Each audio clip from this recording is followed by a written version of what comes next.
Voilà, nous voulons donc aussi saluer tous ceux qui nous rejoignent maintenant sur Internet. Nous apprenons aussi avec les statistiques, puisque ça fait partie de notre société maintenant, les statistiques, nous apprenons que ces personnes qui nous visitent, en tout cas sur le site, sont de plus en plus nombreuses et cela nous réjouit, mais on n'en tire aucune gloire, on rend toute la gloire à Jésus-Christ, notre Seigneur. Deux textes maintenant dans le Nouveau Testament, si vous le voulez bien, en complément de ce que nous avons lu dans le livre du prophète Daniel, dans l'épître aux Romains, le même texte aussi que la fois passée, que dimanche dernier, Romains 12, Romains au chapitre 12, qui est un des sommets de l'épître aux Romains, un des sommets des Écritures aussi. Vous savez que c'est comme dans les chaînes de montagne, il y a des pics. C'est pas que le reste ne compte pas, mais vraiment les sommets sont là pour attirer notre attention.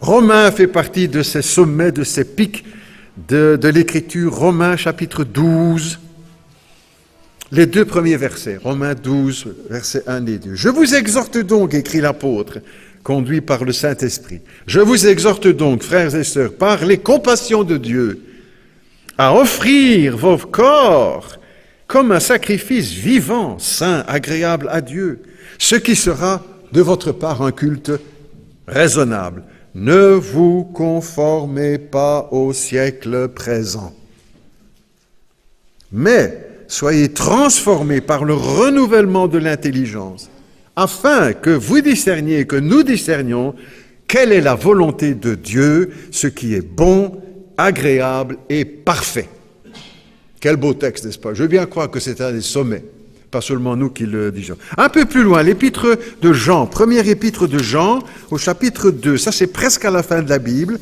un peu avant Apocalypse, l'épître de Jean, donc c'est pas l'évangile, c'est plus loin dans la Bible, l'épître de Jean, voilà, les références sont à l'écran, première de Jean, chapitre 2, et au verset 15. 1 Jean 2, 15. 1 Jean, chapitre 2, verset 15. Voilà ce que nous lisons, que l'apôtre écrit aussi, conduit par le Saint-Esprit, évidemment. « N'aimez pas le monde. N'aimons pas le monde, ni les choses qui sont dans le monde. Si quelqu'un aime le monde, l'amour du Père n'est pas en lui. Car tout ce qui est dans le monde... » Alors, qu'est-ce qui est dans le monde? Voilà, la convoitise de la chair, la convoitise des yeux et l'orgueil de la vie. Ça, c'est le monde. Tout cela ne vient pas de Dieu, du Père, mais vient du monde. Et le monde passe, et sa convoitise aussi. Mais celui qui fait la volonté de Dieu demeure éternellement. Voilà les trois textes que je vous ai proposés, Daniel, Romains et puis maintenant l'épître de Jean, quelques extraits en tout cas. Nous avons vu déjà dimanche dernier courtement que le roi Nabuchodonosor, le roi de Babylone, est venu conquérir le pays d'Israël, raser la ville d'Israël et le temple et emporter avec lui des esclaves pour les conduire à Babylone. Daniel fait partie de ces déportés avec ses amis, quelques-uns de ses amis et d'autres, et ils arrivent donc dans la ville de Babylone, une ville énorme, la plus belle ville du monde à l'époque.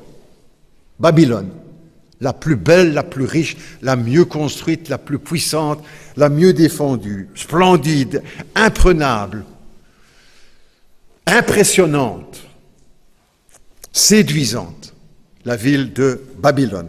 Et Daniel arrive là donc comme esclave, comme otage. On peut employer les mots, toujours très moderne, ça aujourd'hui. Et il a environ 20 ans. Enfin, il fait partie des jeunes. Comme le texte nous dit, il fait partie des jeunes qui ont été déportés de Jérusalem. C'est environ donc là à plus de 1000 kilomètres de Jérusalem. Et un homme règne à Babylone. C'est un dictateur. C'est Nebuchadnezzar, le roi, ou Nabuchodonosor, comme on veut le traduire. Il va régner pendant 43 années, presque un demi-siècle. Un règne extrêmement long. Un demi-siècle. Babylone, c'est le symbole aussi du monde. On a vu ça ensemble. C'est pour ça qu'on a lu le texte où il est question du monde. C'est le monde, c'est ce qui est ennemi de Dieu. C'est ce qui est opposé à la volonté et l'esprit de Dieu. C'est le roi de Babylone et c'est sa ville. Et c'est une image, le roi de Babylone est une des images dans l'Ancien Testament des types de l'Antichrist qui doit venir à la fin des temps et lui qui sera le plus grand, le plus terrible des dictateurs, comme la Bible nous le révèle plus spécialement dans le livre de l'Apocalypse. Le but de Nebuchadnezzar, c'est de pouvoir utiliser ces gens comme du personnel, comme des robots dans son pays. Et tout spécialement ceux qui vont être, qu'il va choisir pour être à son service dans le palais royal. Et il va commencer pour cela par faire une sélection. Une sélection. Dans cette sélection, il va choisir les plus beaux, les plus forts, les plus intelligents, les plus instruits, de sang royal ou de race noble. Il ne voulait pas n'importe qui. Il veut prendre le meilleur. Nebuchadnezzar veut l'élite, la crème, comme on dit aujourd'hui. Un peu dans la même pensée que Hitler et d'autres dictateurs, n'est-ce pas, de sinistre mémoire qui suivaient la même philosophie, idéologie élitiste. On va garder les meilleurs, mais en plus, eux, les nouveaux dictateurs, ceux que nous avons connus, eux, le reste, ceux qui ne sont pas choisis, vont être exterminés. Alors, dans ce programme de mise en place des robots, dans la programmation des robots, première étape, que va-t-on faire? Dans le texte, qu'est-ce qu'il faut faire? On va les gaver. On va les gaver de la nourriture du roi. On va les gaver comme les oies qui finissent dans nos assiettes. On connaît cette formule, ce dicton, « ventre affamé n'a pas d'oreille ». Alors, pour qu'ils écoutent bien tout ce qu'on va vouloir leur mettre dans la tête, il faut qu'ils soient bien nourris. On va les gaver. On va soigner tout d'abord leur ventre.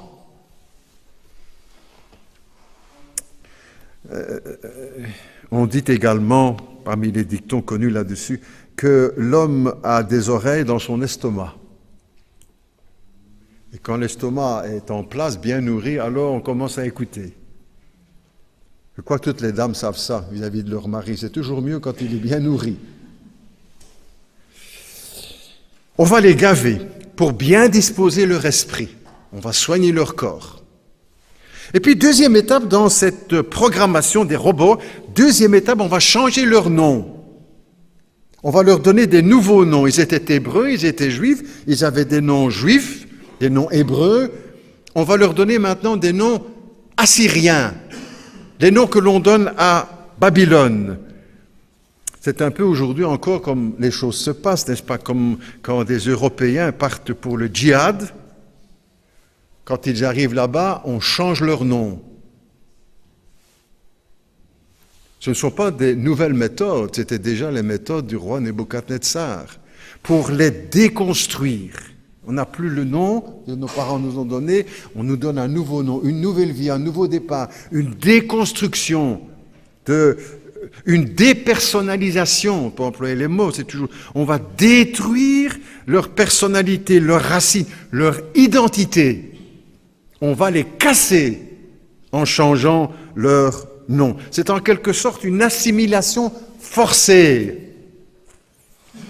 une intégration forcée. Ça, c'est la deuxième étape. Premier, le vent. Deuxième, on va changer leur nom. Troisième étape, formation.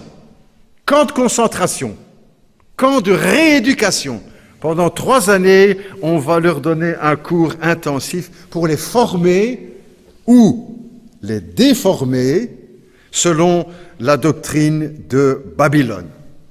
On dit ça, on appelle ça aujourd'hui encore du lavage de cerveau.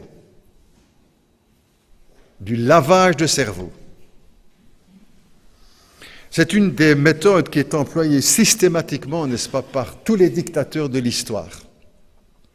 Les derniers qu'on a vus ici, Mao Tse-tung, Staline, Hitler, Pol Pot, etc. Même méthode aussi. Celle qui précède, et puis aussi celle-ci, lavage de cerveau, reconstruire une nouvelle pensée. Alors, ces méthodes sont encore aujourd'hui employées dans certains pays, n'est-ce pas? Il y a encore des camps de concentration, des camps de rééducation, des goulags, comme l'a très bien expliqué Solzhenitsyn dans plusieurs de ses livres, où il dénonçait justement ces lavages de cerveau pour tous les réfractaires. Ça existe encore aujourd'hui, mais d'une façon beaucoup plus douce. Je l'ai dit plusieurs fois et je reviens encore là-dessus, parce que nous baignons là-dedans. Et c'est important d'en être conscient, n'est-ce pas? La plus grande machine à laver les cerveaux aujourd'hui, en Occident, c'est la télévision. Une machine à laver les cerveaux. Aujourd'hui, c'est cette machine-là qui fonctionne à plein temps, n'est-ce pas, dans nos pays occidentaux. On ne devrait d'ailleurs plus dire la télévision, mais la machine à laver les cerveaux. Il y a une machine pour laver le linge, mais il y a aussi des machines, on va voir, pour laver le cerveau, pour imposer des idées, une idéologie, une religion. La machine à laver les cerveaux. Alors, ça ne veut pas dire que on ne doit plus regarder nécessairement la télévision, mais on ne devrait plus dire, par exemple, qu'est-ce que tu as regardé hier à la télévision? On devrait plutôt dire, qu'est-ce que tu as regardé hier sur la machine à laver les cerveaux? C'est ça que nous devrions dire.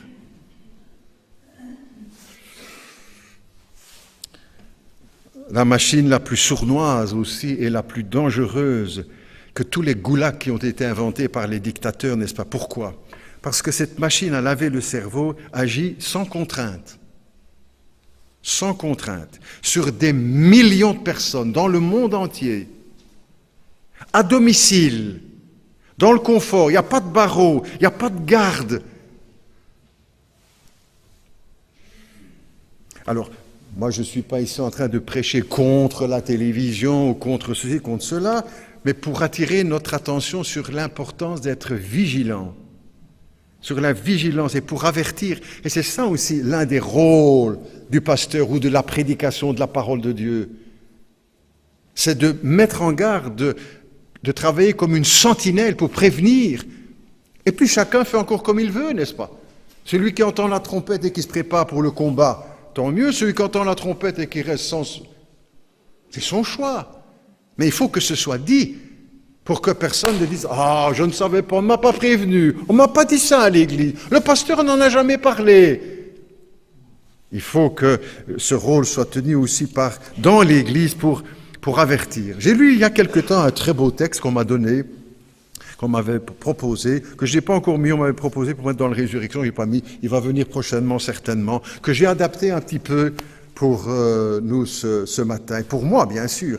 C'est quelqu'un qui témoigne, c'est une parabole en quelque sorte, une parabole. Il y a quelques années, avant ma naissance, mon père connut un étranger, c'est le titre de la parabole, l'étranger. Quelques années avant ma naissance, mon père connut un étranger, récemment arrivé dans notre village.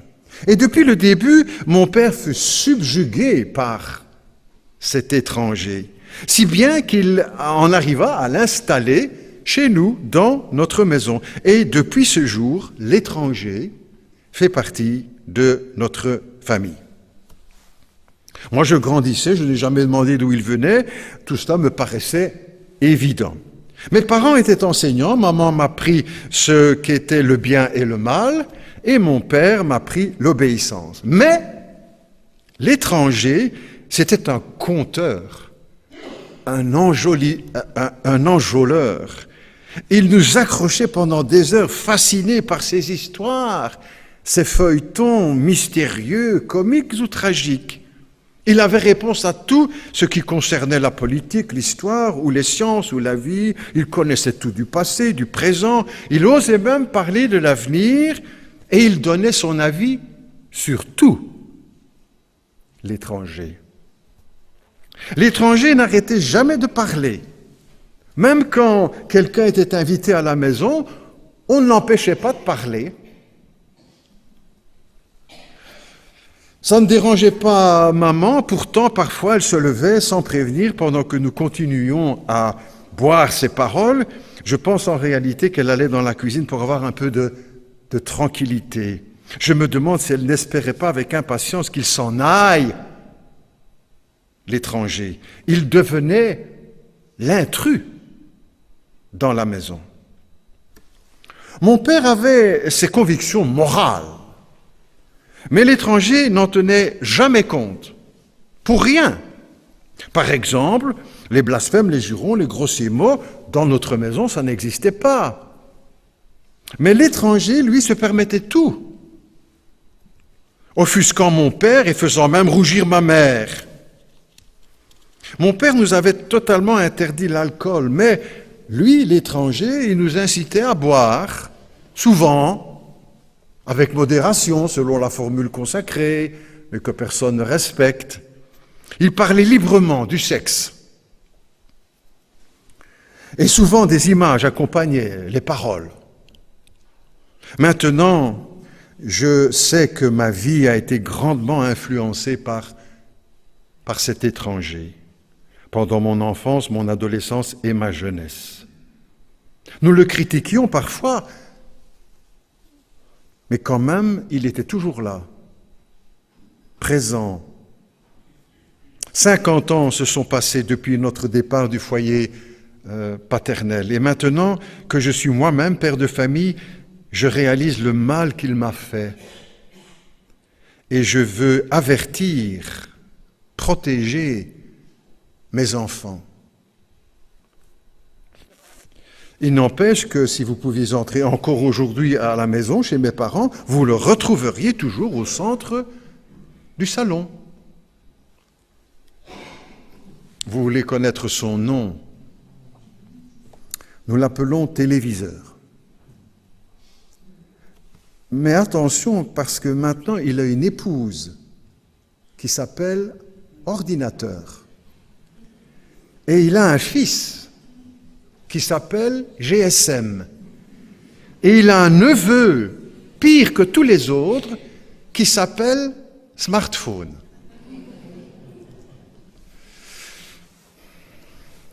Alors, pasteur, qu'est-ce qu'il faut penser de tout ça? Il faut supprimer tout ça, il faut jeter tout ça, il faut brûler, il faut sortir du monde, il faut revenir au Moyen-Âge?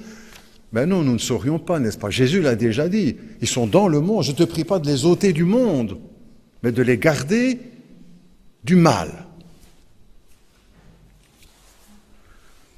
Quelques principes bibliques, n'est-ce pas, pour chacun de nous, pour gérer cette situation, comme Daniel l'a fait à Babylone. On va y revenir juste après. On n'a toujours pas quitté Daniel, parce que lui, il vit cette même situation. Il n'y avait pas les smartphones, les télés, etc. Mais il y avait d'autres choses, beaucoup plus séduisantes peut-être encore. Alors je vous propose 4 principes bibliques, 4 filtres, 4 tamis, ou comme on dit encore aujourd'hui, 4 antivirus. Premier antivirus, cette parole de l'Écriture, 1 Thessaloniciens 5, 21. Examinez toutes choses et retenez ce qui est bon. Examinons toutes choses et nous retenons ce qui est bon. S'il y a du crime, du meurtre, de la violence, de l'orgueil, de l'adultère, du mensonge, des armes, est-ce que nous allons retenir cela? Est-ce que notre antivirus va fonctionner? Deuxième principe, deuxième filtre, deuxième antivirus. Encore une parole de l'Écriture, bien sûr, moi je ne vais pas chercher ailleurs. 1 Corinthiens 6, 12. Tout est utile.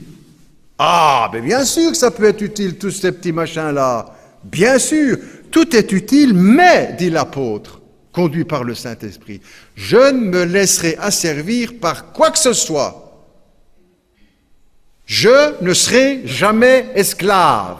C'est ça que ça veut dire. Je ne me laisserai pas asservir par quoi que ce soit. La TV, le PC, le GSM, le smartphone et beaucoup d'autres choses sont de très bons outils. Sont de très bons outils, de très bons serviteurs, mais de mauvais maîtres. Tant qu'ils sont à notre service, des bonnes choses. Mais quand ils deviennent notre maître, nous avons perdu notre liberté. Et Jésus nous a dit qu'il est venu pour nous rendre libres, réellement libres. Pour ne plus que nous soyons esclaves de quoi que ce soit ou de qui que ce soit. Libres. Tout est utile, dit la Bible, mais je ne me laisserai, écrit l'apôtre, asservir par rien. Pas d'addiction. C'est un mot très joli aujourd'hui, addiction. On entend parler de ce mot-là avec beaucoup de vedettes qui font de l'addiction. Addiction à la drogue, addiction au sexe, addiction à l'alcool, addiction aux drogues, et qui doivent faire des cures pour se désintoxiquer de leur addiction. Ça veut dire quoi, addiction? Ça veut dire esclavage. Ça veut dire esclavage, mais ça c'est beaucoup moins agréable à entendre. Addiction, ça va, ça passe, c'est dans le langage moderne, mais esclave, c'est le même mot, n'est-ce pas? C'est le même sens. Des esclaves de la drogue, des esclaves de la sexualité pervertie, des esclaves et qui doivent suivre des cures. Le message pour le chrétien, je ne me laisserai asservir par rien. Bientôt, il y aura des centres d'addiction contre l'utilisation d'ordinateurs, GSM, etc. Ça va s'ouvrir, vous allez voir. Tout est utile, dit la Bible. Quel beau message. Tout est utile, on peut se servir de tout, mais de ne pas se laisser asservir, de ne pas devenir des esclaves. Enchaînés déjà. Oh, on se réveille. Qu'est-ce qu'on va regarder? Oh, le GSM. Oh.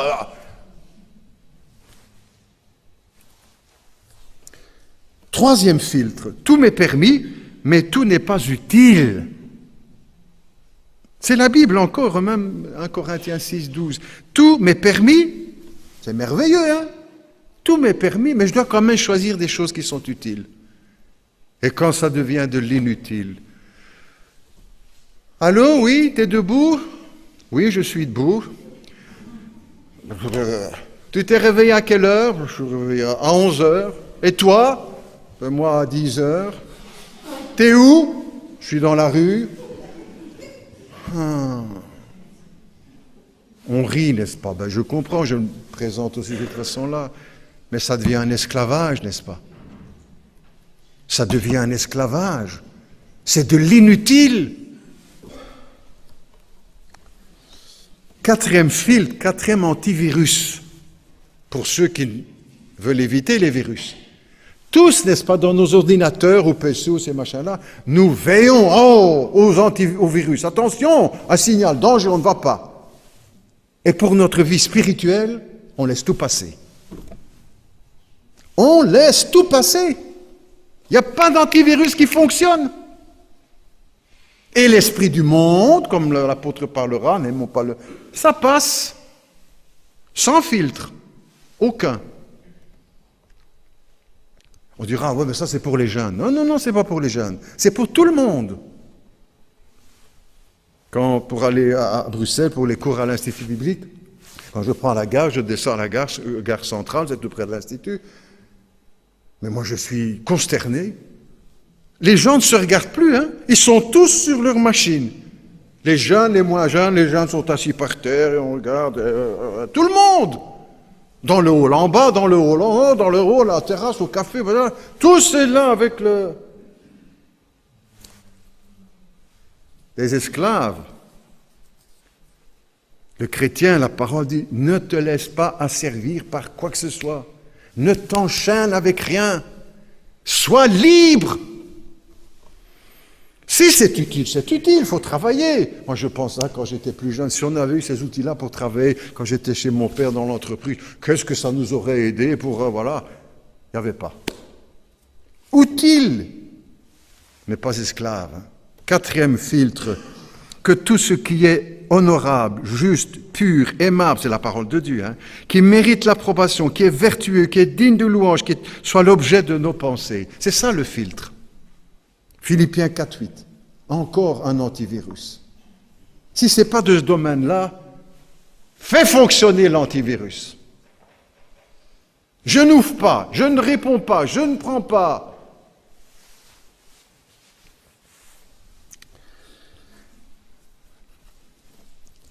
Notre ordinateur central, n'est-ce pas? Notre pensée ou notre cœur est plus important que tout le reste. Et si nous veillons avec grand soin pour notre ordinateur, PC ou que sais-je, qu'il n'y ait pas de virus et nos cœurs et nos pensées, on n'y fait pas attention. On laisse tout passer. C'est le lavage de cerveau, cela, permanent. On n'est pas dans un goulag, on n'est pas dans les prisons, il n'y a pas de barreaux, il n'y a pas de garde avec les armes autour pour nous surveiller. Et le lavage de cerveau se fait sans douleur. Et la pensée du monde est dans notre pensée.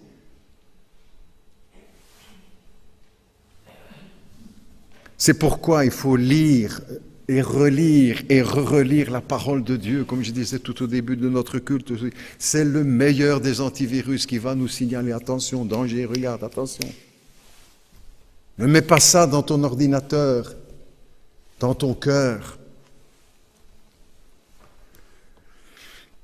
Alors, que va faire Daniel? On revient à lui, il est toujours là, parce que lui, il est aussi dans l'esprit du monde, il est à Babylone, le cœur de la mondanité à l'époque. Qu'est-ce qu'il va faire? On y reviendra aussi dimanche prochain d'une autre façon. Mais que va-t-il faire? Quand on le jette, on va dire, au cœur de la machine à laver le cerveau, à Babylone. Que fait-il? Premièrement, une première remarque, il va le faire immédiatement. Il va immédiatement, Daniel résolut en son cœur de ne pas se laisser souiller. Pas 10 ans après qu'il est arrivé à Babylone, en disant, oh là là là là, ou 20 ans après, ou 50 ans, ou avant sa retraite. Non, dès qu'il arrive, la pression du monde vient, on va lui donner de la nourriture, on va le former, etc., etc. Il a choisi, il a résolu en son cœur, je ne sais pas si c'était le début de l'année aussi, comme on prend les bonnes résolutions, peu importe, il la prend et il va la tenir. Immédiatement, il prend la résolution, il n'attend pas les années pour décider, il commence de suite. Il n'attend pas d'être vieux ou de calculer le prix, qu'est-ce que ça va me coûter si je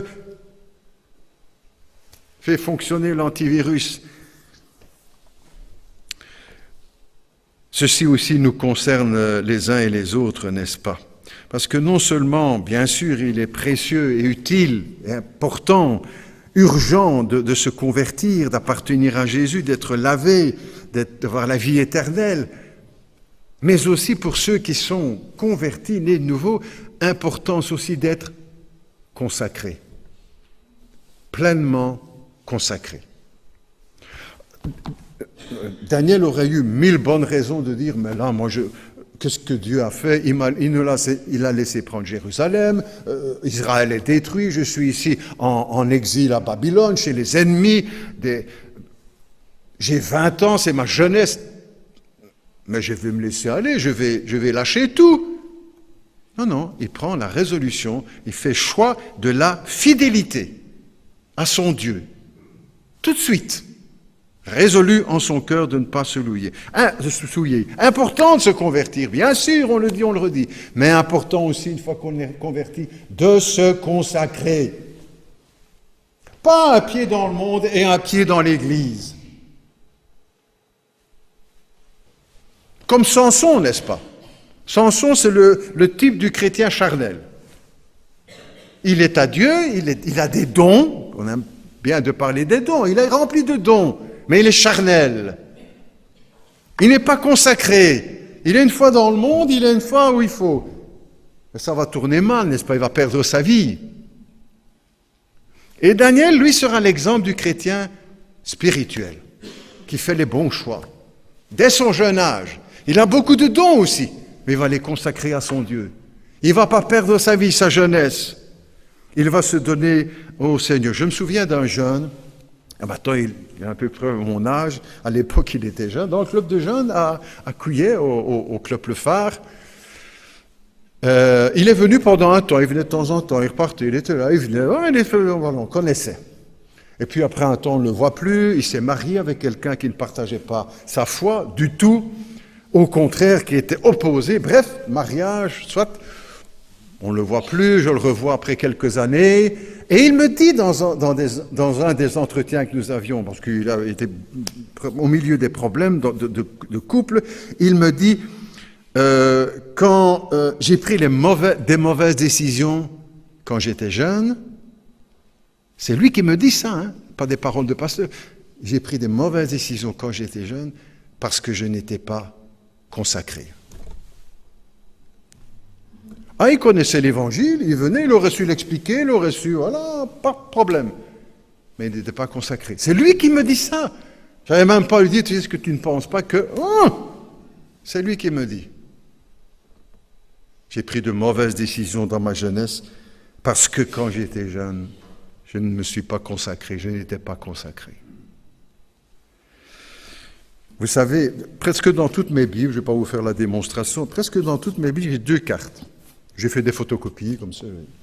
Petite carte que j'ai prise à Limoges, quand j'avais 12 ans, 1961. Ma conversion. Comme un enfant, j'avais 12 ans. On dirait, oh. 12 ans, la décision. Et puis une deuxième petite carte, consécration. 2 années après, 1963.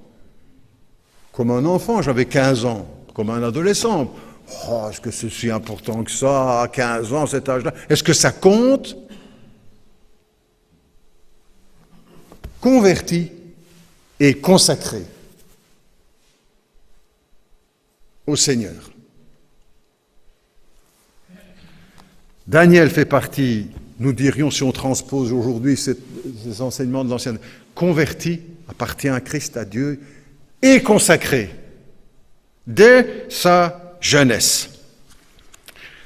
Daniel va donc se consacrer et va réussir ce qu'il entreprend. Et nous aussi maintenant, on revient encore pour nous maintenant, chers parents ou chers grands-parents, prions pour que nos enfants se convertissent, bien sûr. Est-ce que je le dis? Vous le savez bien, tout le monde prie que mes enfants viennent à toi, Seigneur, dès leur plus jeune âge. Dès leur tendre enfance. Notre petit bonhomme de 2 ans, là, depuis des années, on prie déjà pour lui.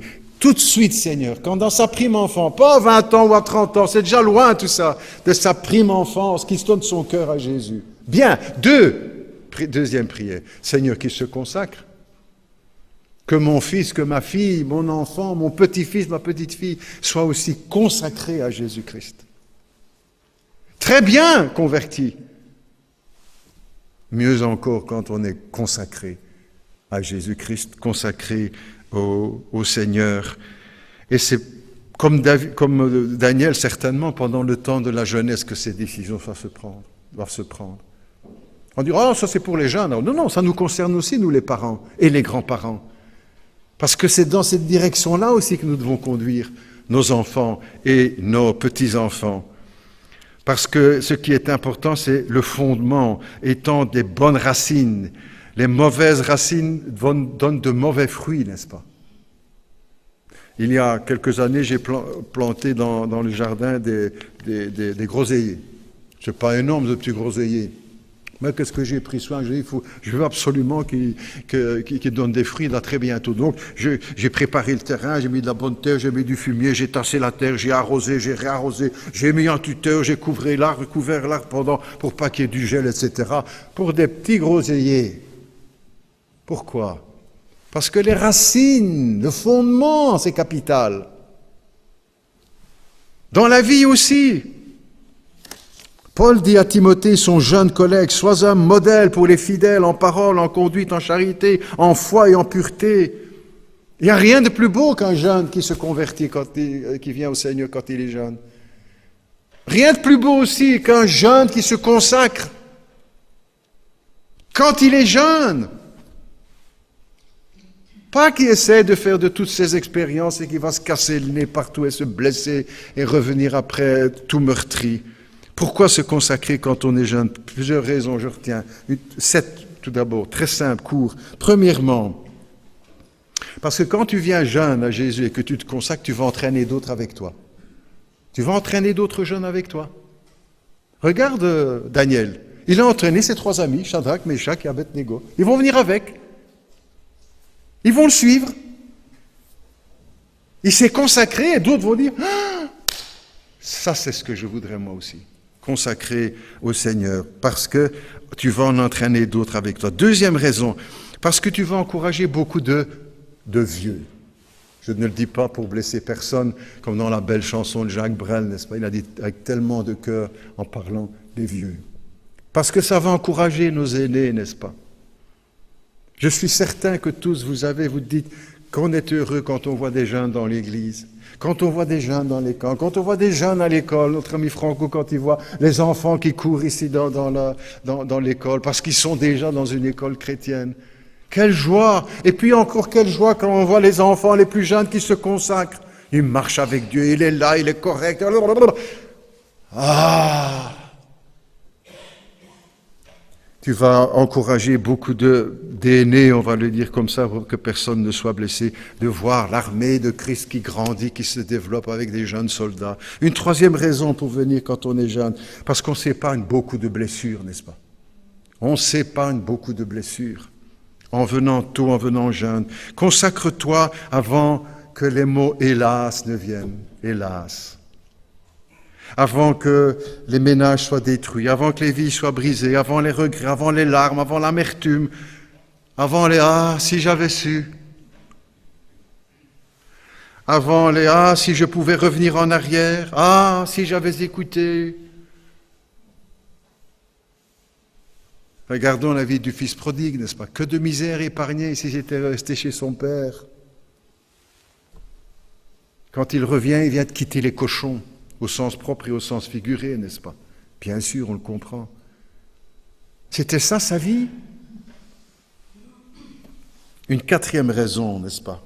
Parce que c'est le meilleur moment de venir quand on est jeune, parce que le cœur est encore souple. Parce que le cœur est encore souple. Avec le temps, le cœur s'endurcit, n'est-ce pas? Le cœur s'endurcit et devient rebelle. Parce qu'autour du cœur se forme une croûte d'incrédulité et de refus et de rébellion. La croûte après est tellement dure à briser. Parce qu'avec les années, elle durcit le cœur. Et c'est pour ça que toutes les statistiques montrent que le plus de conversions, c'est pendant le temps de la jeunesse. Pour les pays où on fait des statistiques, on ne fait pas ça en Belgique, il n'y a pas. Une cinquième raison pour venir quand on est jeune, parce que plus on avance dans la vie, plus elle se complique. Plus elle se... Demandez à tous les aînés, n'est-ce pas? Plus elle se complique la vie. Et j'illustre ça avec, je ne sais plus si on voit ça maintenant beaucoup, mais enfin, pendant tout un temps, on a vu ça sur les spectacles de cirque, etc., avec les assiettes. Un équilibriste qui commence avec une assiette, avec une petite perche, enfin d'1 mètre, 1,50 m, et il fait tourner une assiette au-dessus, là, qui tient en équilibre. Ah, magnifique, moi je ne saurais même pas le faire avec une. Et puis hop, il en met une deuxième, et il fait tourner. À peu près, il en met une troisième sur une autre baguette. Et puis, il doit retoucher la première pour tourner, la deuxième. Puis une troisième, une quatrième, une cinquième. Il vient comme un fou avec toutes les assiettes qu'il faut tenir en équilibre. C'est comme ça la vie, n'est-ce pas? Quand on commence, qu'on est jeune, on n'a qu'une assiette. Pas de problème, hein? On n'a pas de souci de ci, de là. On pense que... Voilà. Et puis, on ajoute une deuxième assiette. Puis, en avançant dans la vie, il ne faut pas casser les assiettes de la vie. Sur le plateau, là, c'est déjà pas gai de casser les assiettes, même. C'est raté, mais quand c'est dans la vie. Et plus on avance, plus il va y avoir d'assiettes et tenir l'équilibre. Et si on n'a pas pris une décision quand on est jeune, on n'a presque plus le temps de veiller à la communion avec Dieu. Les années s'écoulent et s'avancent. Une sixième raison, c'est qu'il faut offrir le meilleur à Dieu. Il faut offrir le meilleur à Dieu quand on est jeune. Pas quand on va lui offrir ce qui reste. Ce qui reste. Quand il y a des restes. On comprend ce que ça veut dire, n'est-ce pas? Offrir le meilleur. Le chanteur Johnny Cash, j'ai entendu ça une fois. Il est décédé maintenant, chanteur américain de folk, je crois, enfin, je ne sais pas très bien, mais très connu aux États-Unis. Il s'est converti à Jésus-Christ après avoir touché à la drogue, à l'alcool, etc. Mais vraiment une conversion. Et il a témoigné dans plusieurs campagnes, entre autres de Billy Graham et d'autres. Voilà, il venait rendre son témoignage, comment il a vécu, comment il avait connu le Seigneur, et ce que ça avait changé dans sa vie. Et il disait entre autres cette phrase que j'ai retenue, je n'ai pas retenu tout ce témoignage, il disait ceci: nous donnons notre chair au diable et nos os à Dieu. Bien compris, hein? Nous donnons notre chair au diable et nos os, notre squelette, à Dieu. Venir quand on est jeune pour donner le meilleur à Dieu et pas les miettes. Une dernière raison, parce que toutes les autres, pour venir, important de venir jeune et de se consacrer quand on est jeune, parce que toutes les autres décisions de la vie, après conversion et consécration, toutes les autres décisions sont liées à ces deux-là. Liées à ces deux-là, selon qu'on se sera converti et consacré ou pas. Tout le reste va suivre en fonction de ces décisions. D'où l'importance de se convertir à Jésus quand on est jeune et de se consacrer à Jésus, comme fut Daniel au Seigneur et consacré au Seigneur. Comment est-ce que tout cela a commencé? Daniel résolu dans son cœur de ne pas se souiller, de faire la différence, de savoir dire non. Que Dieu nous aide tous, n'est-ce pas? Et moi avec les autres aussi, bien sûr, à savoir nous consacrer au Seigneur. Pas seulement être chrétien, oui, bravo, mais être consacré. Pas seulement le dimanche matin, entre 10h et midi, mais tous les jours.